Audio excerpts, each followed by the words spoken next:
Todo mundo está ouvindo falar sobre o coronavírus, mas como que fica a questão alimentar nesse cenário? Bom, todo mundo está acompanhando aí as questões em relação ao coronavírus e como o nosso canal se dedica a abordar as questões alimentares, eu acho importante a gente falar um pouco sobre isso nesse cenário que a gente está passando. Importante dizer que existem aí dois debates fundamentais, que são válidos, mas que a gente precisa ter um pouco de cuidado enquanto nosso julgamento em relação a isso. E a gente tem visto que conforme os cenários de emergência se intensificam, as pessoas acabam indo aos mercados e esvaziando as prateleiras, como a gente tem visto em alguns países. E a gente tem algumas dessas postagens em relação a isso, indicam aí um certo egoísmo, né, por parte das pessoas que vão a esses estabelecimentos e acabam comprando. Primeira coisa, é importante que a gente tem que entender, assim, não cabe a gente julgar os comportamentos que as pessoas têm em relação a isso. Porque, de fato, pode existir uma incerteza em relação à produção de alimentos que a gente vai abordar hoje, né?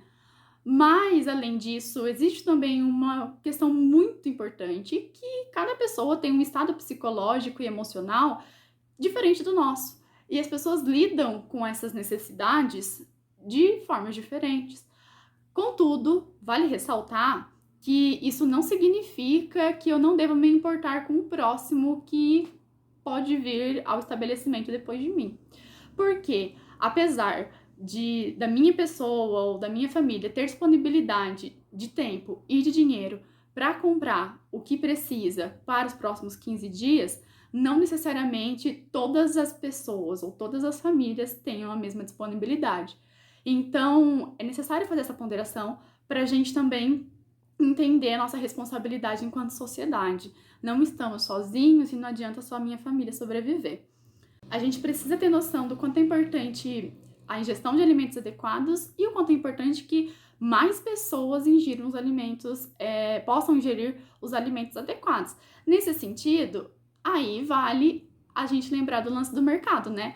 Se só a minha família conseguir os alimentos adequados, as outras pessoas não, elas podem ficar mais debilitadas.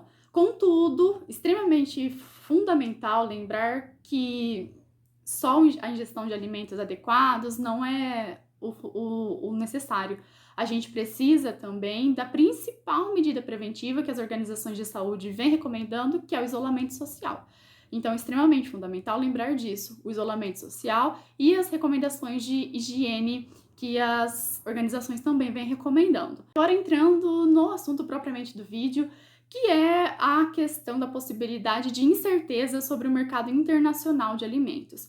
O que acontece é que desde a década de 90, e aí as principais informações que eu vou trazer para vocês são desse livro aqui, tá? A Fome, de Martim Caparros. É um livro extenso, como vocês podem ver, mas ele é muito rico em informações, em relatos e também em abordar como funciona o mercado de commodities de alimentos. E aí o que ele diz é que a partir da década de 90, a gente tem nos Estados Unidos um índice que é criado e esse índice tem como resultado a monetização de alimentos. E a monetização de alimentos significa dizer que ele entra na mesma lógica especulativa de commodities tais como o petróleo. O que aconteceu é que, a partir da propagação do coronavírus, da ameaça que ele representa, a gente tem uma dinâmica acontecendo nas bolsas de valores, e essa dinâmica vem prejudicando o preço do petróleo, como vocês puderam ver, que inclusive semana passada resultou nas bolsas darem um intervalo nas suas atividades durante alguns minutos, e inclusive na venda de reservas cambiais de dólares aqui no nosso país. Bom, e aí, aonde que entra o alimento nisso? Como o alimento também é uma commodity, especificamente o alimento, principalmente os grãos, então quando a gente fala de soja, de trigo, de milho, esses alimentos eles também estão atrelados às especulações das bolsas de valores. E aí o que acontece é que quando a gente teve a queda no preço do petróleo, também tivemos a queda no preço das commodities.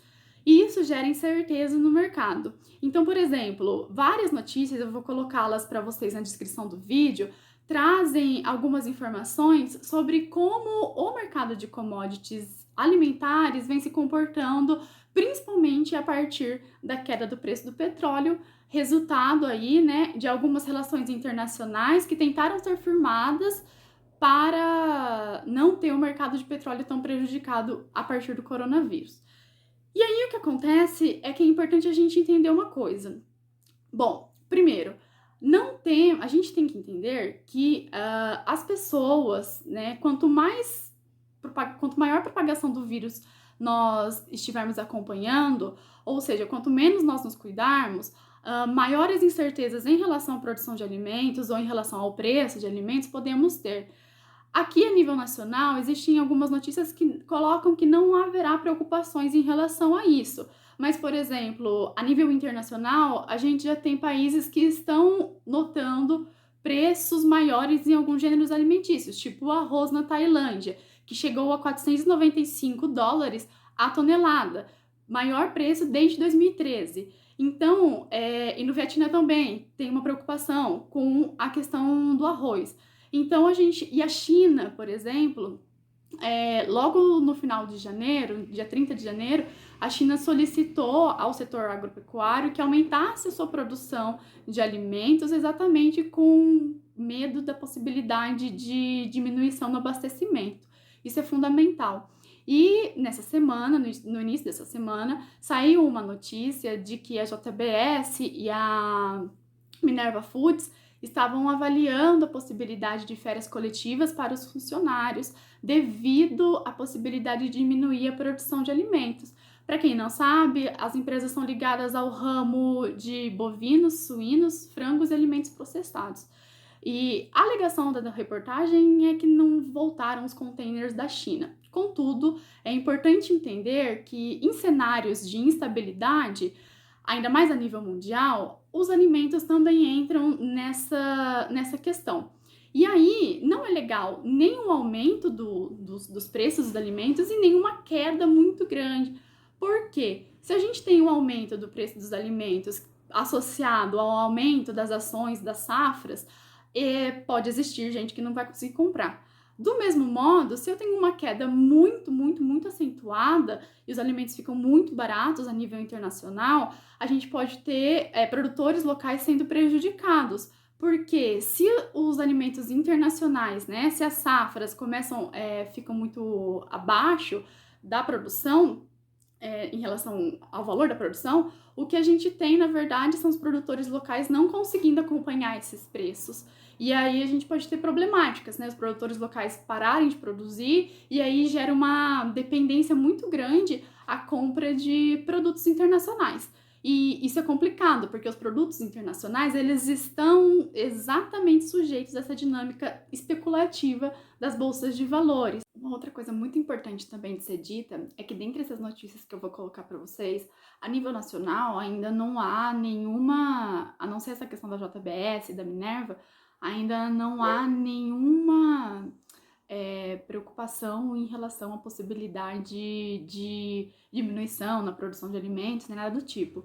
Então não é motivo para a gente ficar preocupado com uma possibilidade de não ter mais alimentos no país. Para finalizar esse breve vídeo que eu quis fazer, para a gente poder discutir a questão alimentar, duas coisas importantes de serem ditas.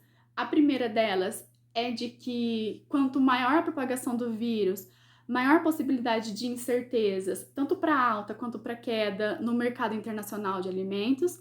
E a segunda é que, independentemente das pessoas serem infectadas ou não, não somos nós, indivíduos pobres mortais, que somos culpados pela queda ou aumento do preço dos alimentos, caso a gente pegue coronavírus, né? A culpabilização deve recair, na verdade, sobre uma especulação financeira que recai sobre qualquer mercadoria e inclusive sobre os alimentos. Algo que é indispensável pra gente, não só nessas épocas, mas em qualquer época. Então, galera, é isso. Eu espero aí que vocês tenham gostado e que isso tenha esclarecido um pouco em relação à discussão da questão alimentar. em cenários de caos e de pandemia, como que a gente está vivenciando. Além disso, digo para vocês, solicito que vocês, na medida do possível, compartilhem essa informação com os colegas, porque o fundamental é que isso atinja mais pessoas e que a gente possa saber, né, melhor como a gente deve quais são os efeitos, na verdade, não só para a doença, né, a nível individual, como a nível de sociedade, como que a gente está vivendo, mas também em relação à produção de alimentos, beleza? É isso. Até mais, se cuidem, sigam as recomendações das organizações de saúde. Tchau, tchau.